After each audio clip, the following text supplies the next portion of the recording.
So some of you keen-eyed subscribers will realise we are not in the workshop today, and that's because although the sun's shining, it is so cold in that workshop. So I've come over to the Chateau in the salon to do a bit of crafts, a bit of arts and crafts today. Now, over Christmas, we've ended up with so many bottles and jars that will just go down to the recycle bin. So I'm going to utilise them today and have a bit of fun with them. Now, it's amazing to think that a plain old bottle like this can end up looking like this. Here's one I made earlier, Blue Peter moment. You can make them into beautiful candle holders. You can make them into little vases like this.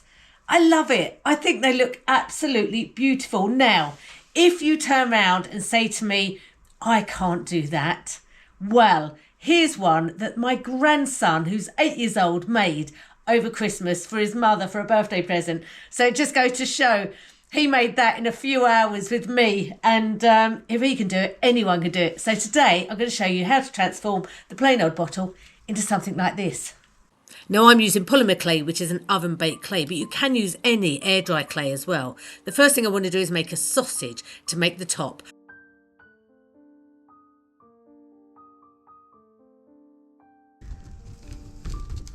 And then with your hands, just mould it round the top so it becomes seamless.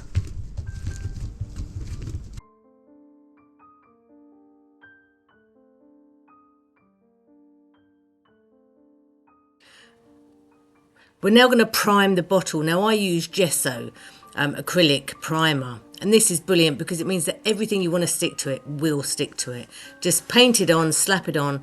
You can either leave it to dry or you can pop it in the oven on 100 degrees just for 10 minutes and that will dry out quicker if you're impatient like me.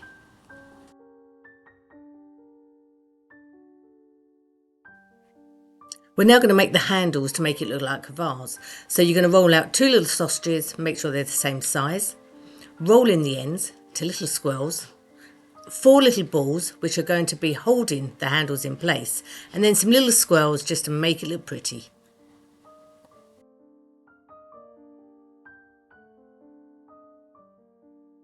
Now to glue everything on, I'm using Sculpey, which is an oven baked clay glue. You can, I've since found out, actually just use UPVA white glue.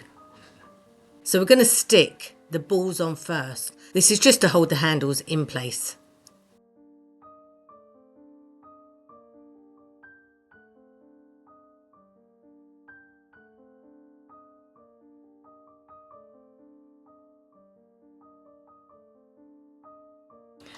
Okay, now your handles are done. It's time to pop it in the oven on 100 degrees for 20 minutes to let it bake. Okay, so whilst your clay is baking in the oven, now don't forget, I'm baking the clay because I'm using polymer clay. You can use air dry clay if you want to, and then you just leave it overnight and decorate it the next day. However, I'm impatient, typical Gemini, so I like to bake it and get it done quickly. Now, whilst it's baking, I tend to try to get some of my designs together. Now, you can buy these silicone molds off of Temu.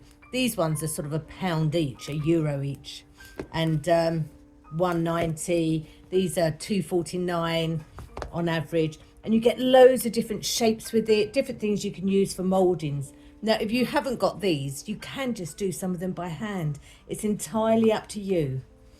So I'm going to do a bit of both today, a few by hand and a few using these.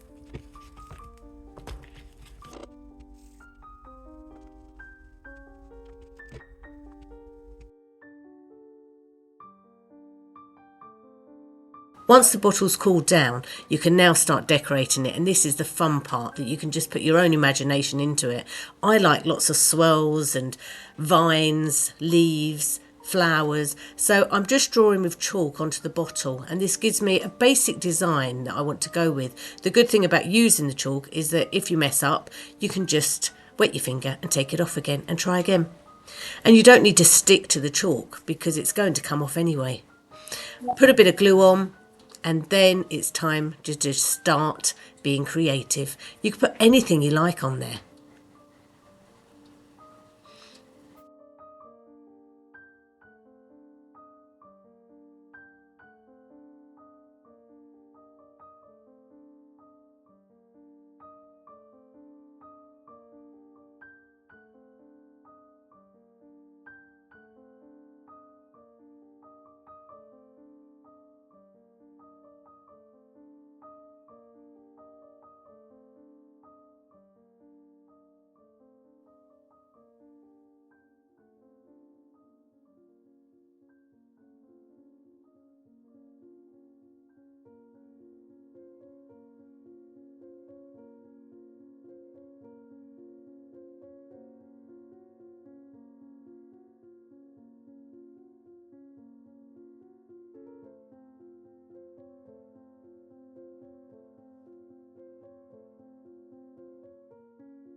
So I love doing that. It was so much fun, and I really like using it as a vase. And I actually prefer the black and silver gilding instead of the colour. I thought the colour looked a bit tacky, but you can decide whatever you prefer. But then I didn't want to just do black and silver. I wanted to try something else. So I just had one of these old carafe vases left that you get for $1.99 down in the supermarket. You can get them everywhere. But I wanted to try a pearlized effect. And it looks great, especially with the light in it. So I've just put a little candle in there, one of the electric candles. I also somewhere have some of those little fairy lights with a battery that you could put in there too. I've got to try that out. But I really like the pearl effect, and I love the lighter colour with the white highlights. I think that looks really pretty. Next time, out of some glass jars, I want to try and make some fairy houses, because I do actually want to make a model size of the entire chateau, the entire estate, with polymer clay. I will have to do it over time and bit by bit, but I'm going to do my first try out on just one of these glass jars and make a fairy house that I saw somebody else doing. I think it'll be really cute, so I'm going to try that next time. Anyway, thank you for joining us. Don't forget, please like, subscribe, thumbs up, help us grow the channel, and we'll see you all again soon. Take care, everyone. Happy crafting!